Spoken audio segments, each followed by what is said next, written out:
During our last two meetings,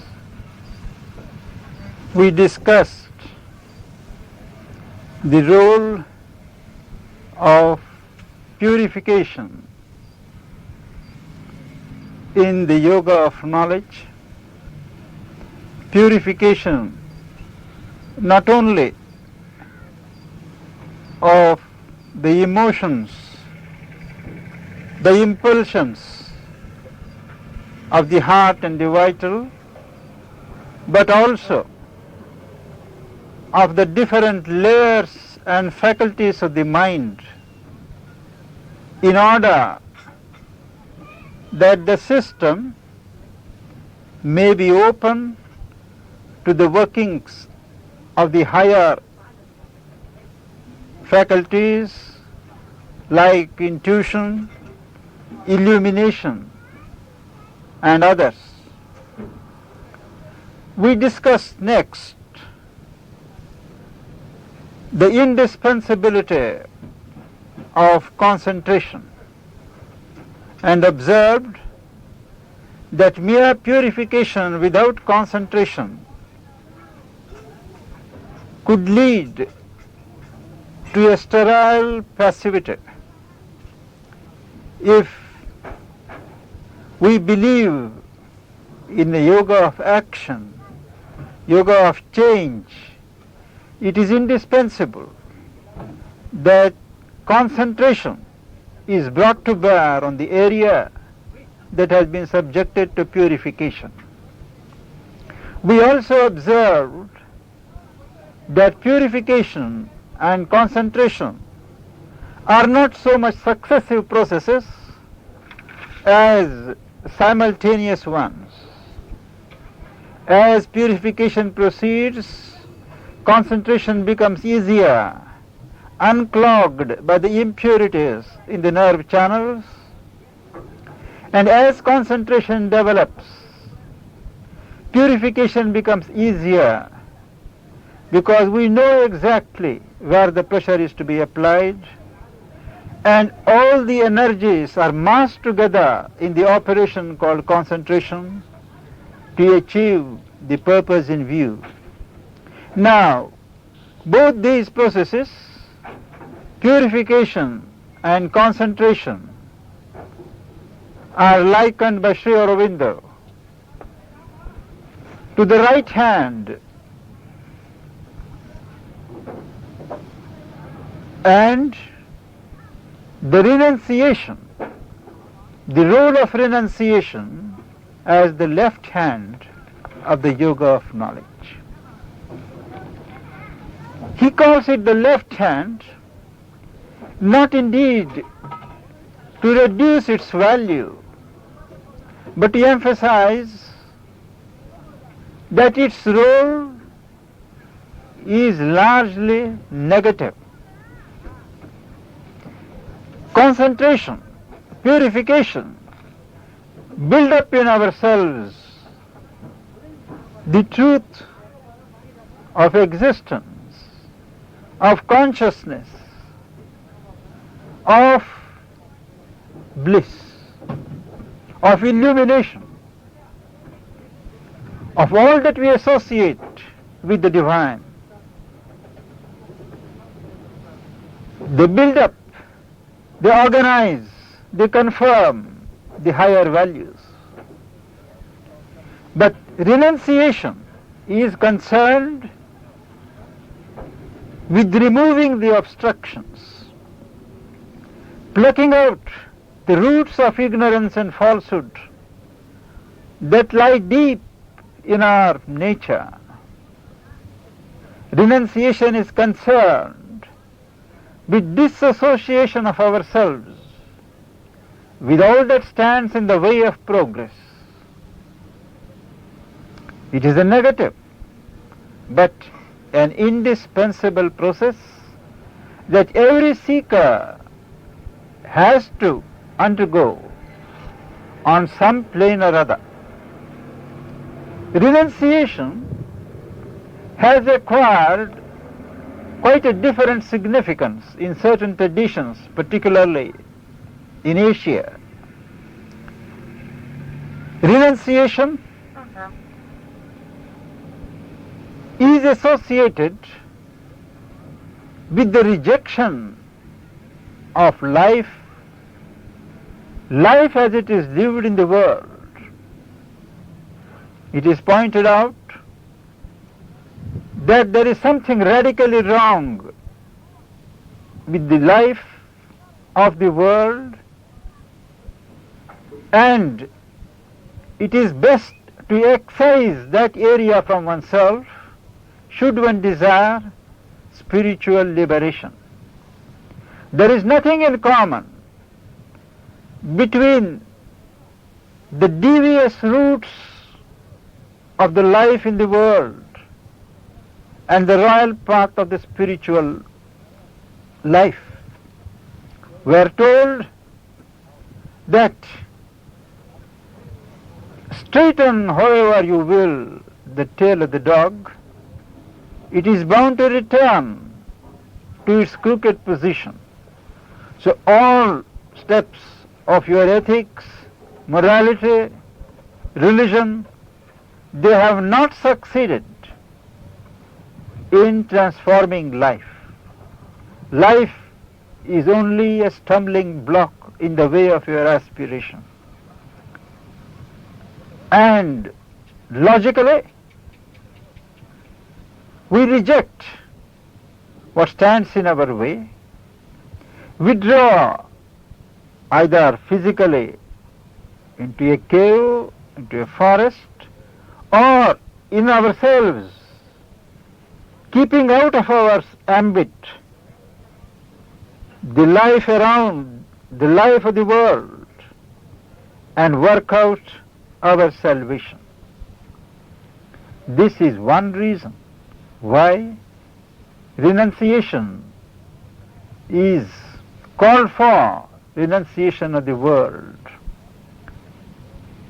Buddhism, Hinduism is replete with splendid instances of renunciation in all walks of life, from gallant spirits who have walked out in the midst of life, in the midst of splendor, hearkening to the call of the Spirit. There is another reason why renunciation of the world has been popular. The almost exclusive preoccupation with personal salvation, release from the rounds of life and death, and an exit into a blissful beyond, or into an indefinable and indescribable non-existence, that has also served to emphasize this type of renunciation of the life. It is also, there is another reason, and that is, there is a joy in renunciation for itself. There is as much joy in asceticism as in enjoyment. It gives as much thrill, as much strength, pleasure, excitement, a feeling of having done something and arrived when one practices asceticism. That is why in the Indian mythology you hear of titans, demon kings practicing austerities, renouncing enjoyment and pleasure, renouncing the senses, symbolically doing penance for hundreds of years, not taking food, not taking water. It is because they enjoy renunciation, they enjoy asceticism. From the spiritual standpoint, both uninhibited enjoyment and uncontrolled asceticism occupy the same place in the scale of values.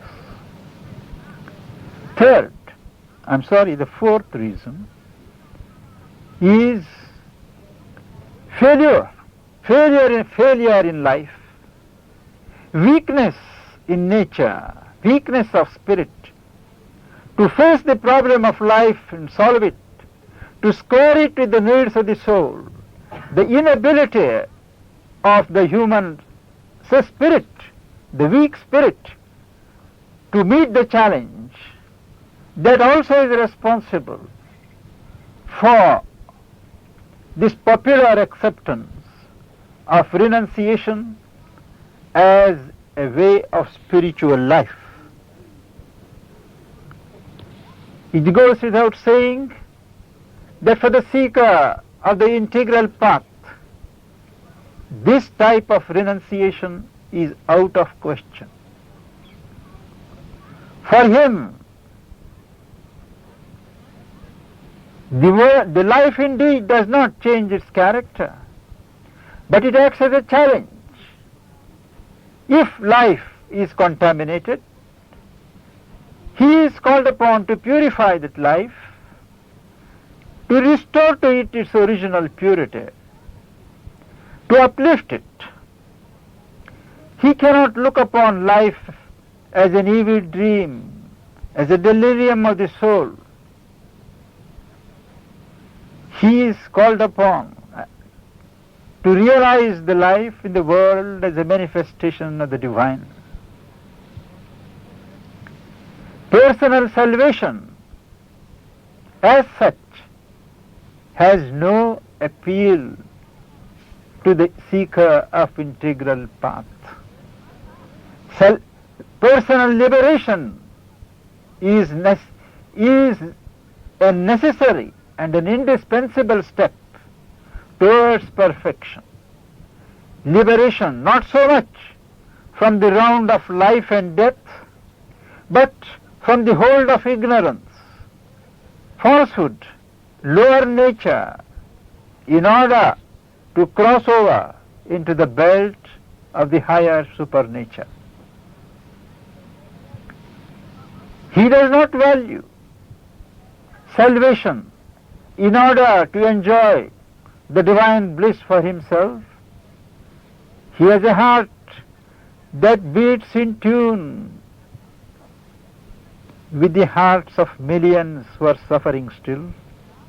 His ears still listen to the cry coming from below. He considers it below him, beneath his dignity and stature, to work for his own salvation, leaving the rest of the world, leaving the rest of his brethren as they are.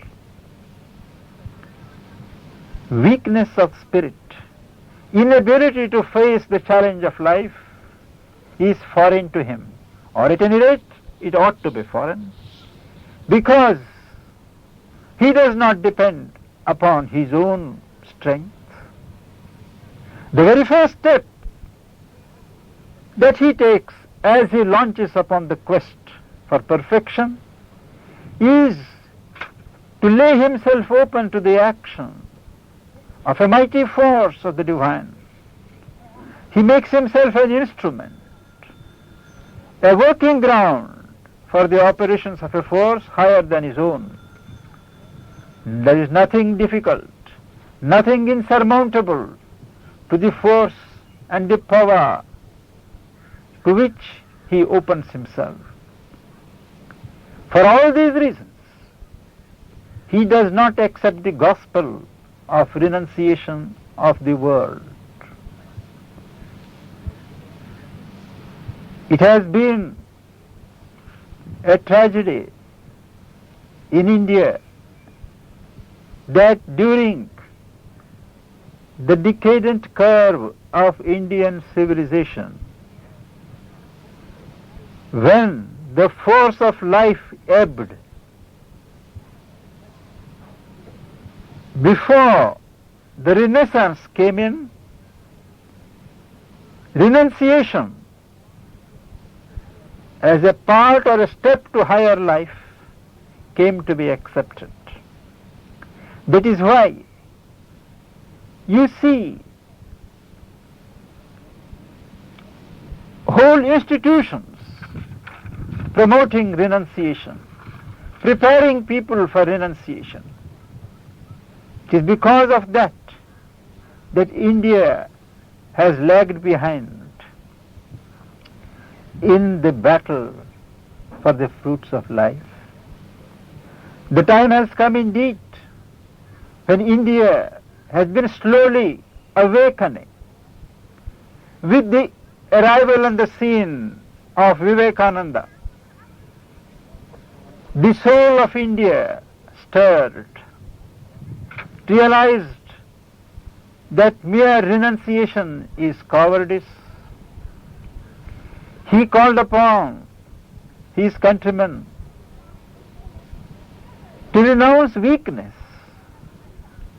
to renounce poverty of the spirit, but to take with both hands the riches of the earth and the riches of the spirit.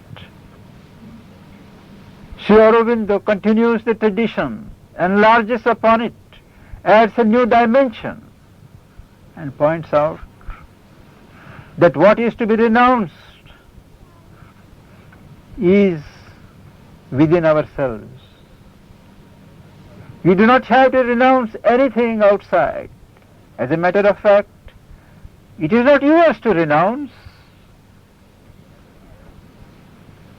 What obtains on earth, the riches, the material prosperity, the affluence, it all belongs to the God, to the Lord. All is for the habitation of the Lord. This is the injunction of the first verse of one of the oldest Upanishads of India. You have no right to it. You have no right even to renounce it, much less to enjoy it. The renunciation is inner.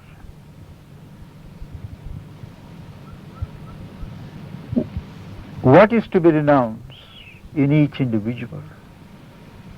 First, attachment, desire. Attachment of the senses to their objects, desire of the vital and the physical vital for enjoyment, to cling to things of the life of the world, to appropriate things for oneself. This is to be renounced. The plunge of the senses, the drive of the senses to appropriate things to themselves, to hold things in their grasp, to brood over them when they are not with the senses, to live and dwell upon them, that forms the attachment. This attachment, desire to appropriate larger and larger segments of life,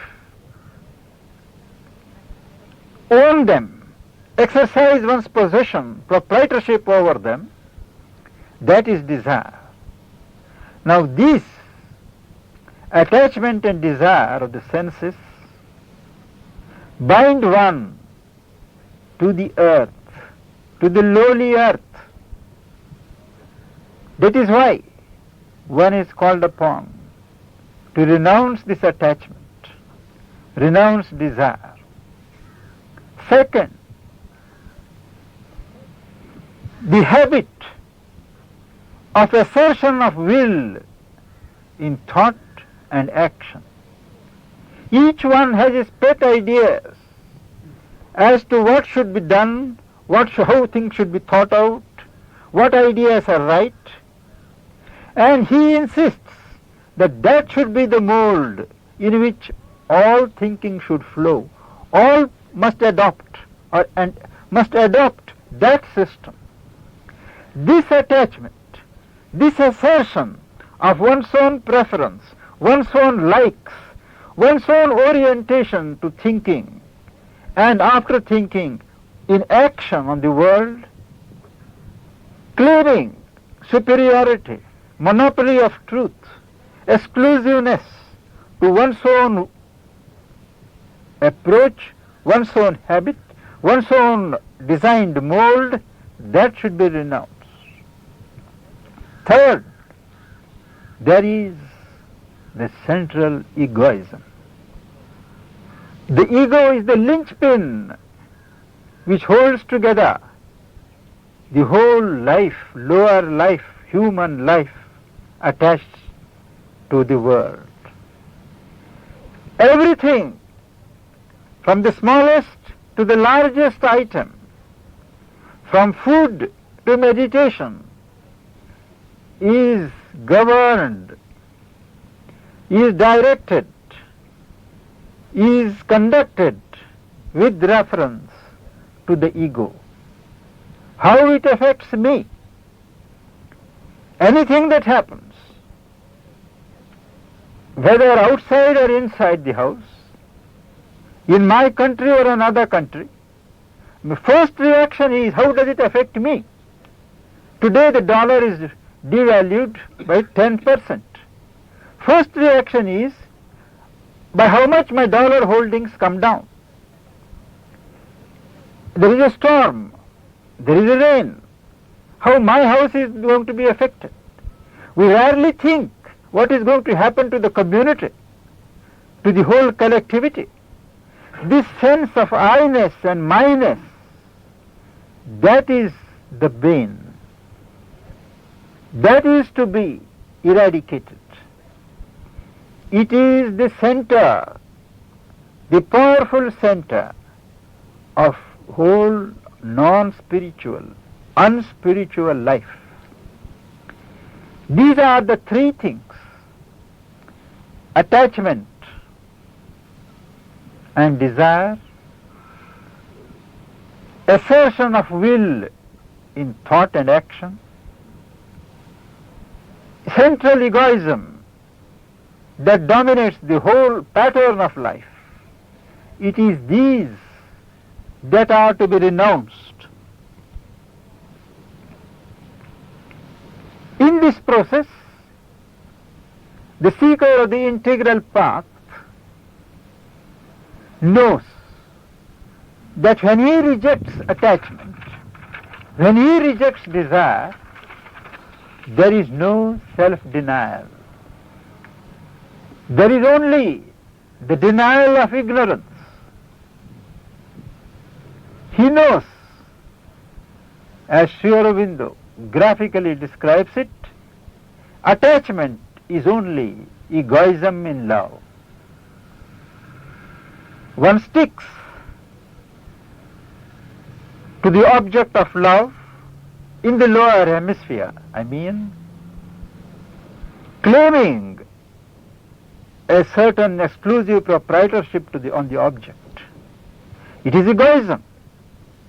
He will be hurt if the object of love were to equally love another.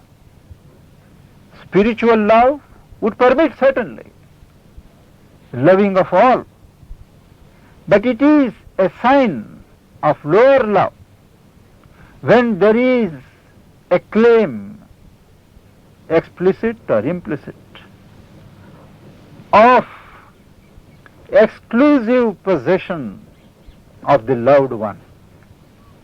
This is the badge of human love. In spiritual love, on the contrary, the whole direction is expansion. Love prospers, love grows, love delights in the measure in which it spreads. Actually, limitation, holding it to one, it hurts the soul that loves.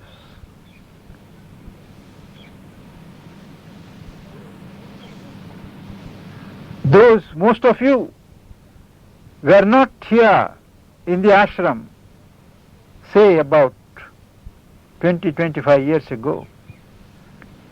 We have seen how when the mother used to meet all the disciples and the devotees and the visitors and receive each one. We have seen the reactions, different reactions from different people.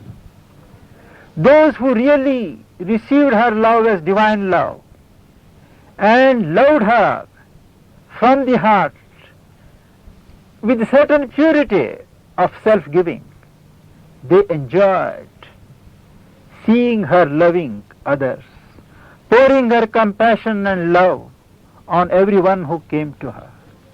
They felt uplifted, they felt elevated.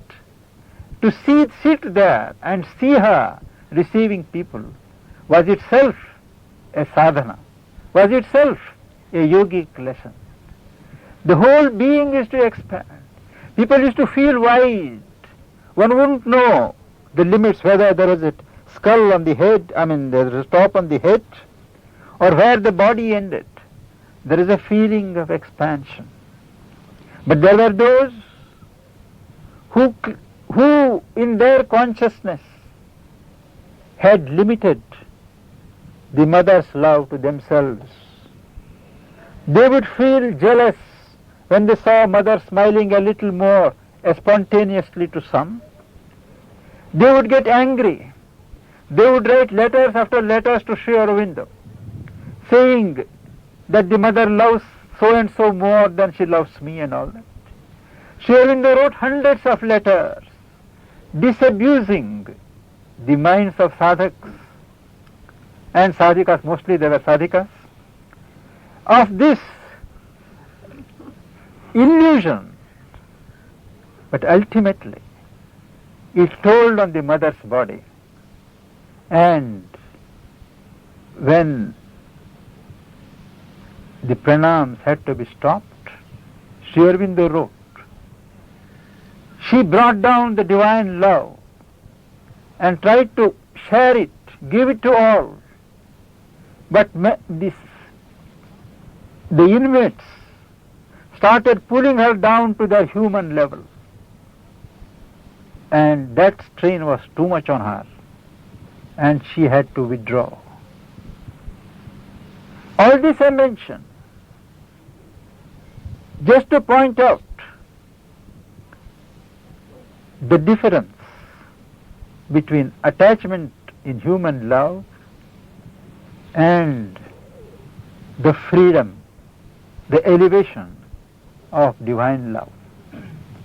When the seeker rejects attachment, when he rejects desire, it is not that he rejects compassion, it is not that he rejects the divine love. It is not that he becomes indifferent, aloof to the cry of humanity. He embraces it from a higher level and perhaps a more effective level. He does not need to declare that he will not accept salvation till the last man on earth is saved. The very problem he sets before himself, that of transformation, is such that nothing is complete unless all is complete. Until the last knot of egoism and falsehood in cosmic nature is loosened, not cut, that's not mother's way. It is loosened. The reign of falsehood, the reign of egoism in oneself and in others cannot be said to have been finally ended. I was reading yesterday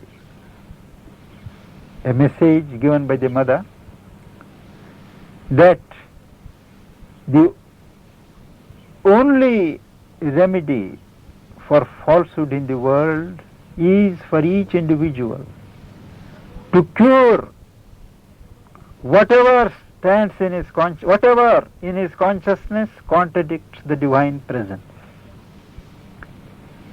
It is by meeting the challenge of falsehood in oneself squarely that you can solve the problem of the cosmic falsehood. It is because, like truth, falsehood, which is a deliberate deformation and perversion of truth, is also spread wide in the universe. It is one body, and a dent made in one point affects the whole structure. It is not possible for us to dissolve falsehood, to attack falsehood outside as easily as it is possible to isolate it within ourselves, study it, and eliminate it. That is why the mother always stresses upon change, upon the resolution of knots, first in oneself. That gives us a hold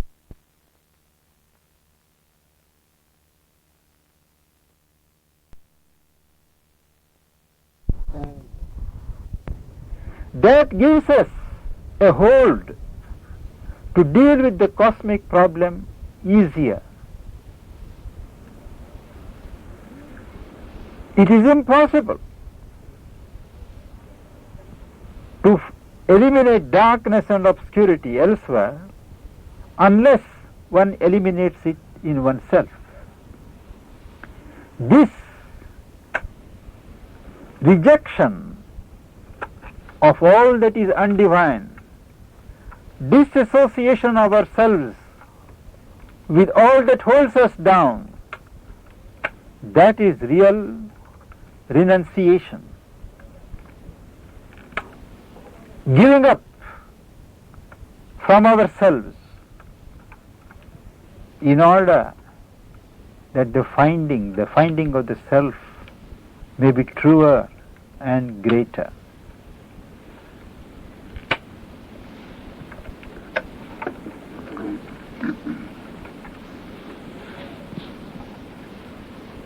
We have completed our survey of the subject of renunciation as discussed in the synthesis of yoga. I have not taken up the next chapter today because I had promised friends some days ago to give us in more detail the background of the mother's reply to a letter that was written by a friend of ours from here on hippies.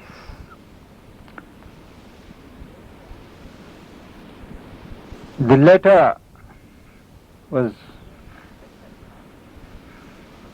indeed summed up all that thinking people have felt on the subject, and it was remarkable for the frankness with which the sentiments had been expressed. And when I took the letter to the mother, by the time I finished reading the first para, she opened her eyes and started telling me. She said, "Look, here is the answer. Here is my answer."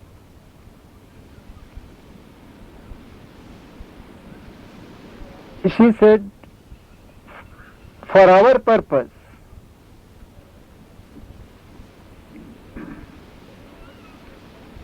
they are to be kept out who are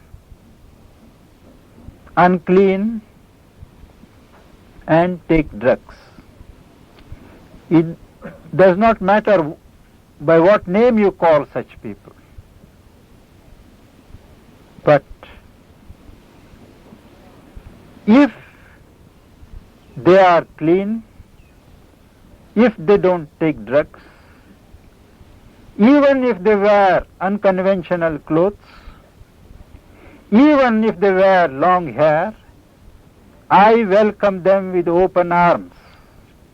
I was struck by this because at the end of the letter, the writer had written, "Are they not your children? Won't you welcome them with your open arms? Won't you receive them in your open arms?" Now I had not read that portion, but still she repeated. Somebody asked immediately, "Mother, you are saying unconventional clothes, then people will..." She said, "I do not care for your convention or unconvention. I am out to break conventions. Even if a person comes in any kind of cloth, it does not matter to me, provided the person is clean and does not take drugs." And then she went on to explain. She said, "Why I object to uncleanliness and drugs?" She said that in India particularly,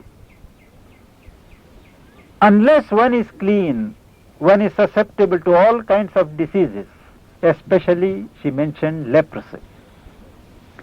Second, she says drugs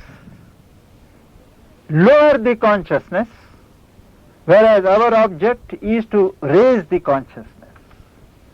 It induces vital experiences, and many mistake them to be spiritual experiences and go astray. Then she added, she said, hammer this point. Then she added, even if a person is habitually unclean, even if the person has been taking drugs, if he says that he will be clean here, he will stop taking drugs, well, I give a chance. This is a place where people must come to change, and those who want to change will be given a chance. This I came out, wrote it out, because I know the implications. I went back, read it to Mother. She heard very carefully and she said yes.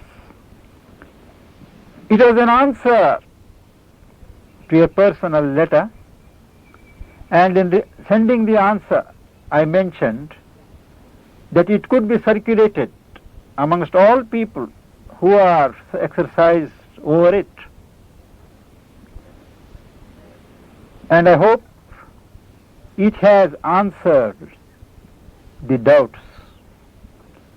2 or 3 days after that, I was handed a series of questions on behalf of the journal Sri Aurobindo's Action, and asked if I would reply.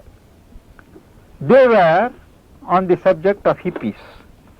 I think it may appear in the next issue, or I do not know which, but I have kept a copy which I thought I should read out to you in order that you may know my mind, and if I am not correctly informed, I could be corrected. And in these matters, as in all matters, I am open to correction. First question: what is meant by the word hippie? Answer: a hippie is, in current usage, one who is in revolt against society, against its established customs, norms, standards. This revolt expresses itself outwardly in its discarding of the forms of living that are normally accepted, especially in matters of hygiene, physical and moral,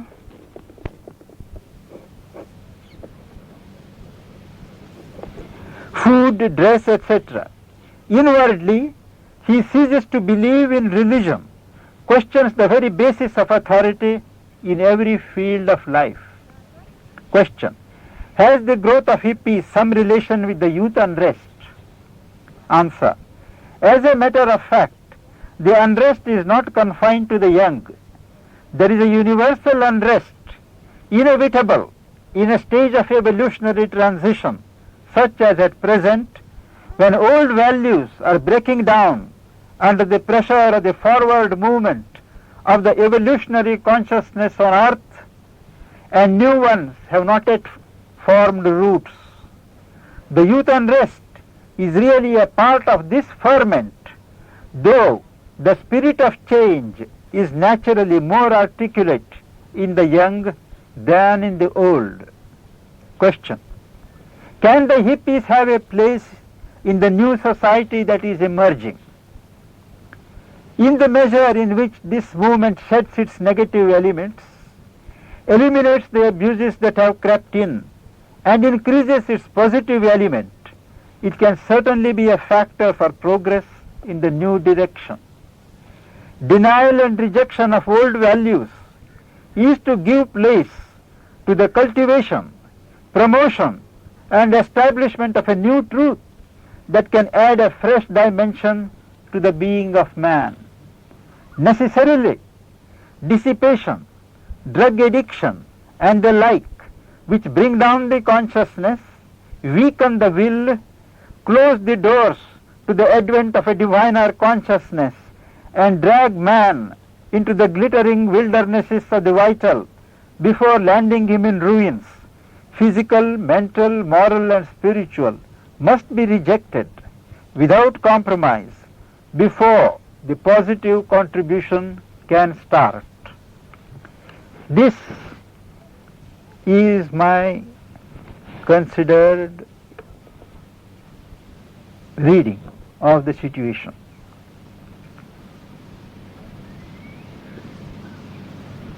I was telling a friend from here that day that the word hippie itself has acquired so many connotations. Actually, we are all hippies. Some are on the physical plane, some like me are on the mental plane. Till I arrived at a certain mental conviction that this is the truth, this is the way, I was indeed a mental hippie. Take so many ideas, so many thoughts, think of them today, give them up tomorrow, take another, going on changing, going on experimenting without sticking to anything. Are we not all at some stage or other mental hippies? This phenomena has drawn attention only when it has come down to the physical plane. It is an eternal phenomenon of trying and changing, not sticking to a thing, giving up things, trying new things. As everything else, this too has come today. It has been projected on the physical plane for correction, for adaptation, and for restoration in the true values.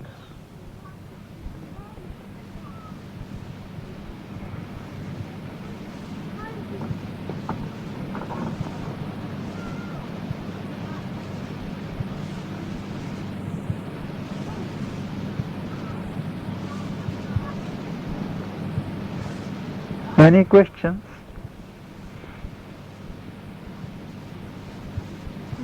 The question that those two notes, like one from Pranab, approved by mother, and the one another from Pandit, they have been in the ashram, on the ashram board for about 3-4 weeks, very long. And nothing has been published of this later answer of mother. And I feel the vibration in the ashram is getting so suspicious against any young person, not dressed up all in white and looking very sane. And I'm very sad that it doesn't get any publicity like the negative ones have got.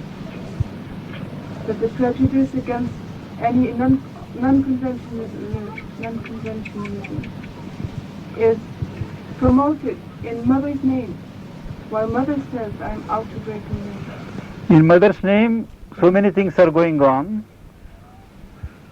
both in the ashram, in Auroville, outside in the world also. When I ask mother, she just shrugs her shoulders. She refuses to take action. She believes in inner action and inner pressure. Now, everybody knows what is what. Those who think, those whose opinions matter, those who are the healthy sections of the ashram society, they know very well. What mother wants, everybody knows. The people who have been directed in those notices to do this and do that, they know better. They are being guided only by mother's wishes as expressed in that reply. If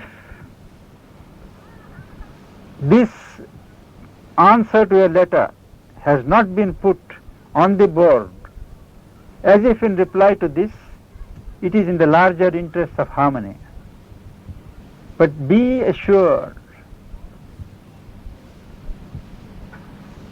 that as long as there are elements like me, people who think like me, no real injustice will be done. We are here to seek for the truth and the spirit.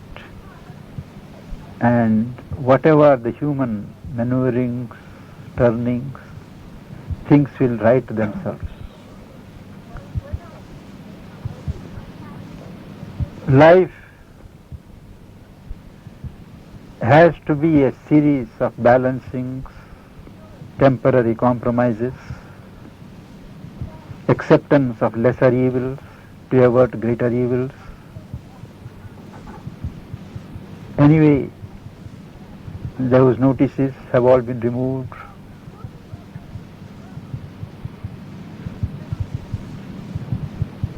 Everybody has forgotten about it. It has given occasion to most of us to know mother's mind in the matter, though I always knew what mother really wanted.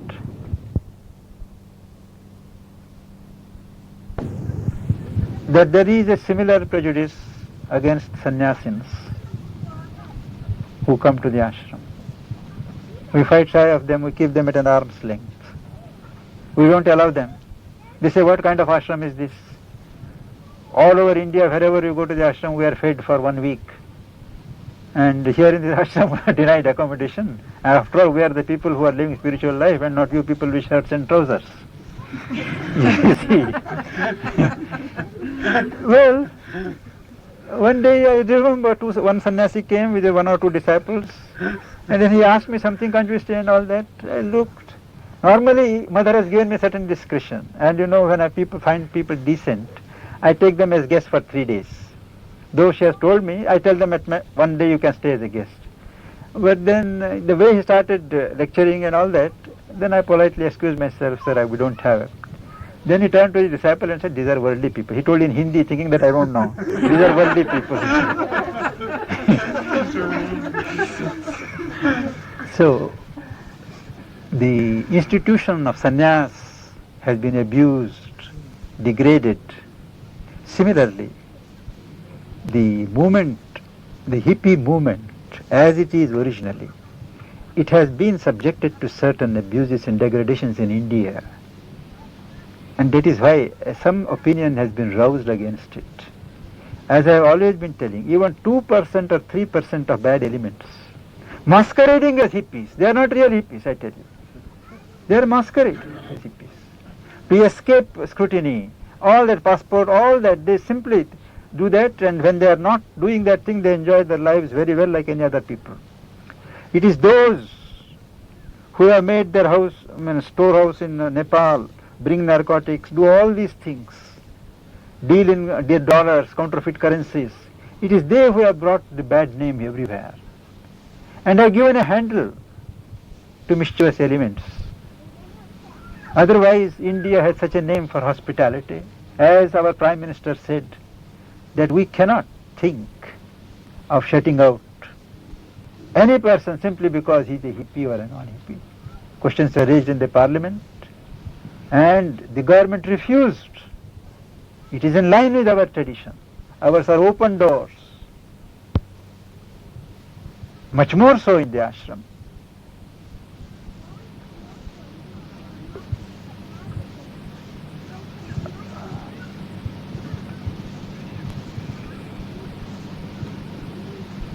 In a collective society, some such rules, rigidities, all these I suppose are inevitable. Individual discretions and tact can avert many ugly situations.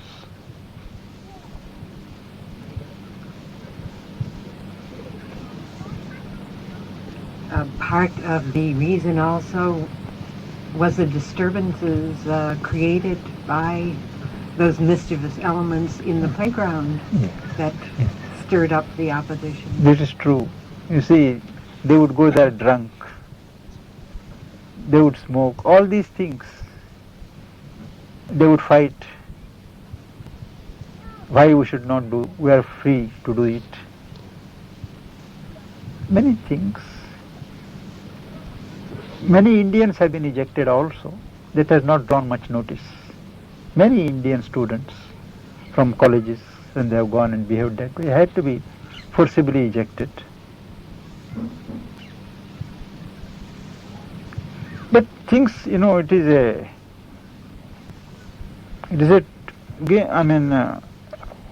brush between both. One thing leads to another, one thing leads to another. So I have been personally advising everybody not to go to the playground. I personally don't go after mother stopped going there. It's more than 20 years. It was really meant for students, education students, members of the education center. It should be confined to them. I even proposed that it should be solely reserved for the students of the education center, not even to the members of the ashram. They don't need to go to cinema. They don't need to go to the playground activities. Somehow it has not been accepted. I have been advising people not to go there. But I do feel things will calm down. Mother is working for it. And ultimately it will tell. The unhappiest person, I tell you sincerely, I have experienced, in the whole ashram, over the whole situation is mother herself. I know it. So many years. She is unhappy. And with all this, she is charged with being partial.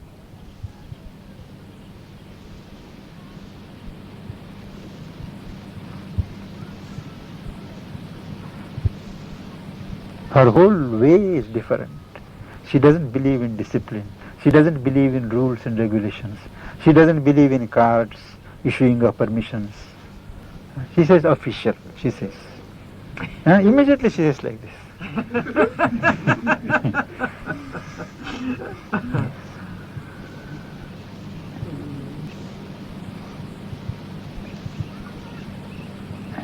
But we have forced her to come down in certain ways to this administrative level of the present human society and got all these rules and all that.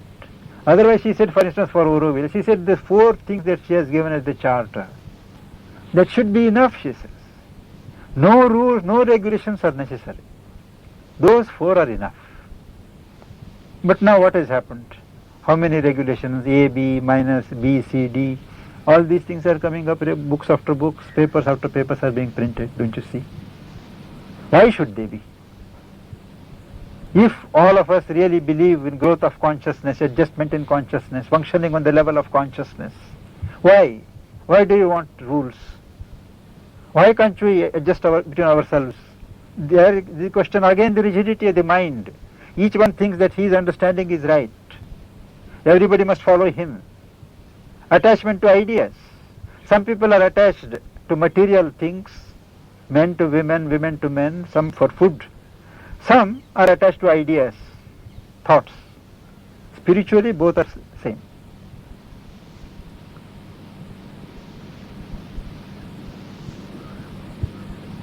At times she is really alarmed. Why all these things are going in Auroville? All things of the old type of society. Rules, regulations, all this hierarchy. She doesn't want all those things. She could not prevent them in some way in the ashram. She has been hoping to realize her dream here in Auroville. And my soul weeps when I see her unhappy, so, indrawn and giving up things like that at times.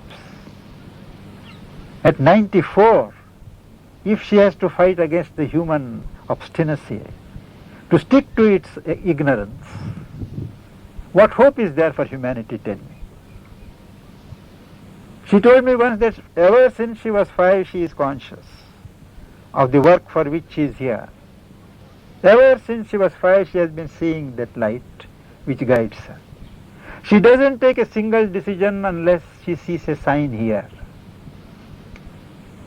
She has no individual object, personal object in life.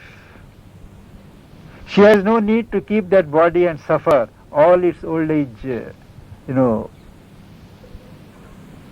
developments, or what you may call infirmities. She has no need.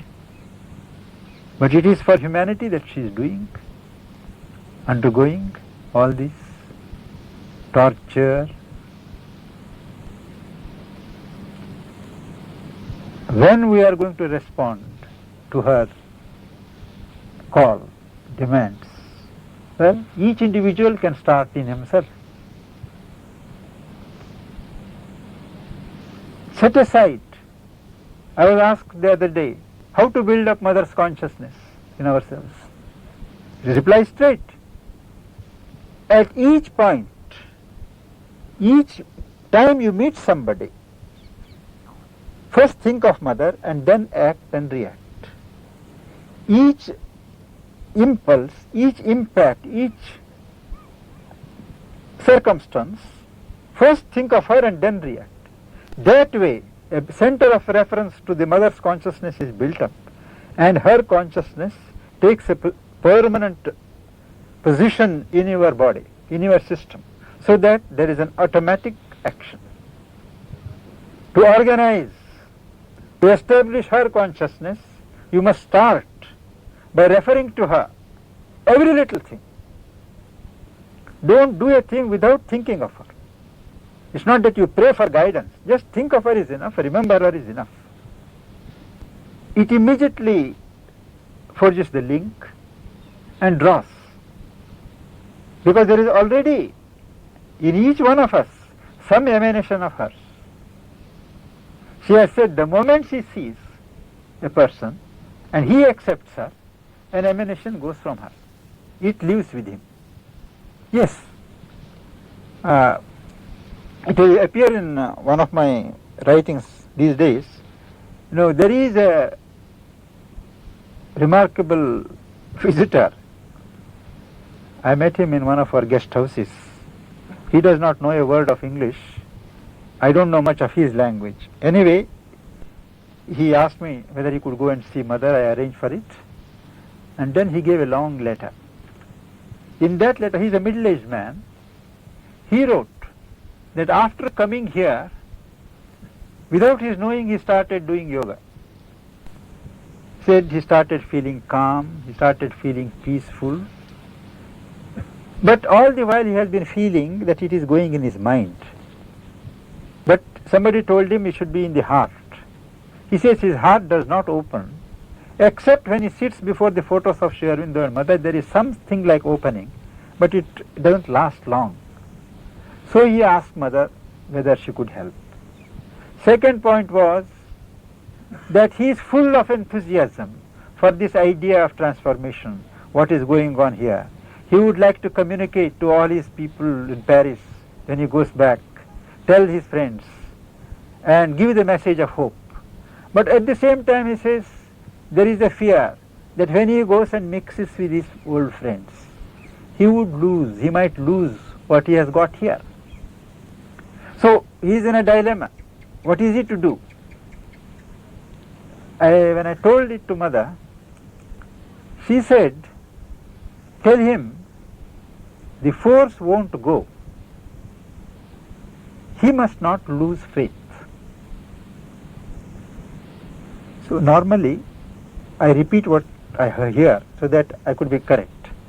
So I told her, yes mother, I shall tell that the force won't go, but he must not lose faith. She said, no, that's not it.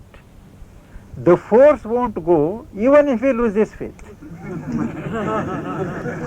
She said, what will happen? What happens when people lose faith is, the force continues, only they do not feel it. There is a veil drawn. So the force won't go, you won't feel if you lose faith. They are two independent things, but assure him whatever it is, the force won't go. So I mean her emanation, which dwells in each of us, that doesn't leave us. It is again, I don't remember whether it was Mother or Sri Aurobindo who said, it is man who withdraws from grace, not the divine that withdraws from man.